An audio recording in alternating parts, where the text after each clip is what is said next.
Hello and salutations, it's me Salty, welcome back to Jason's Toys. Today I'm customizing some coffins. Now I did not fabricate these coffins, I got them on Amazon. I'll put a link in the description if you're interested. They measure about 6 inches tall. As you can see, there's 7, there's 6. However, on the inside you lose about probably half an inch between the top and the bottom. They come with hinges already on them and a little clasp. I imagine these are meant for like jewelry storage or something. You can see I've taken the liberty of kind of doing some stuff to them already with various plans. You know, I etched a cross into that one.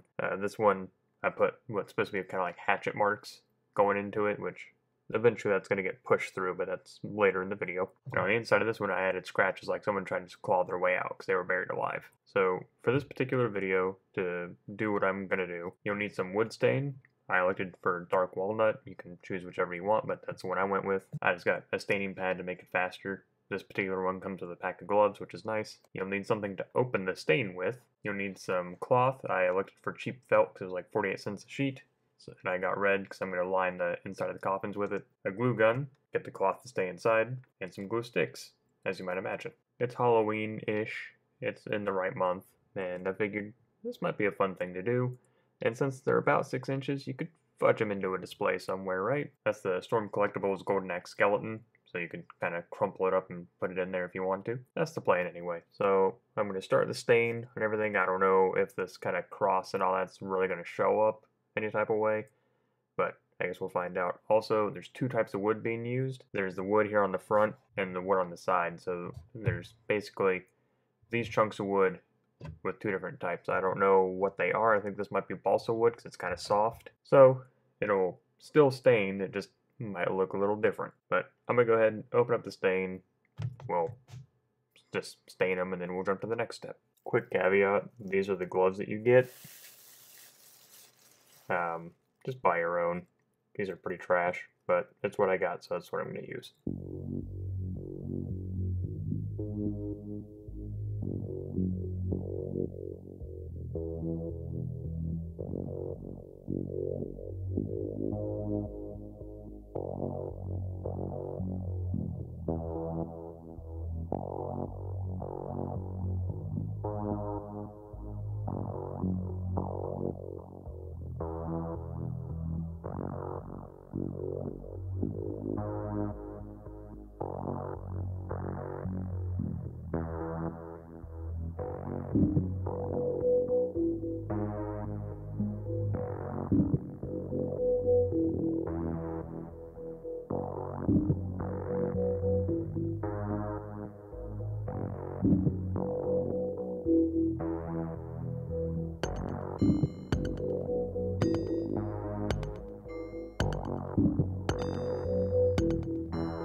Alright, well, staining's done. It takes about an hour to dry, roughly, and hindsight being what it is, I was being impatient. I really should have done like the front, the back, and the sides and left the bottom alone and done that last, but it is what it is. If it's messed up, I'll just restain it, whatever. So, I'm gonna let these dry.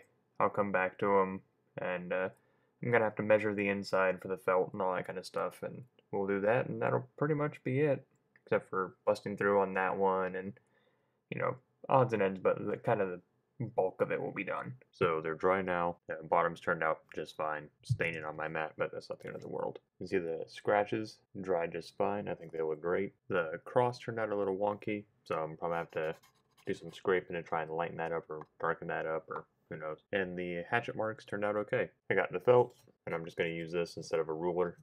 Basically going to take kind of sort of measurements on the inside using this and cut the felt out. That's what I'm going to do.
And we're done.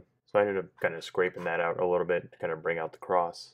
So I think that turned out okay. The felt, it wasn't an exact science. I got it pretty close, but this is just like the normal coffin. And there's this one where I wanted the kind of hatchet marks to mean something, other than just kind of divots. So I, took the chisel and hit it with a hammer. That's what it looks like on the inside. That's why I didn't put felt on the inside of it, because that was going to happen. So I'm fine with it. I'm going to leave the wood chunks in there. And there's this one, which is the buried alive coffin. You can see the result there. The Dremel didn't work so great. I'd get like kind of contact for like half a second, then the felt would get wrapped around it and have to shut it off and all that. So it did kind of a lot, like more than what I wanted. It's not really controlled. So I kind of got about 3 passes on it and I got frustrated. So, just a straight razor and kind of pulling at the tufts does most of that. So, but I like the result, which was pretty much for naught because I have a bunch of chain left over. So if you follow me on Instagram, you'll have seen the ancient Egyptian apocalypse that I made, which again, full credit to, I think it's Bluegrass Eric.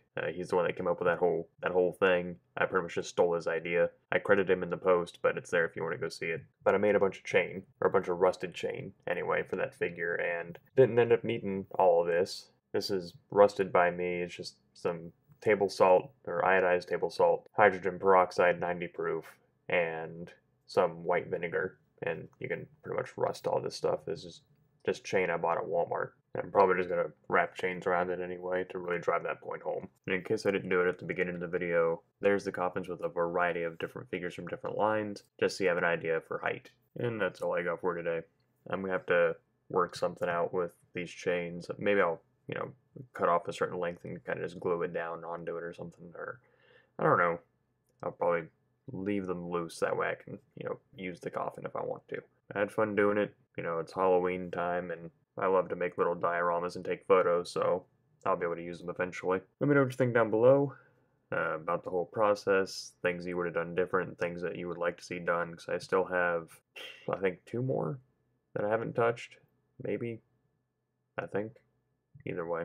But if it's your first time on the channel today and like what you saw, then all that asks is you click like on the video and subscribe to the channel. It's a great way to help me out, and I very much appreciate it when you do.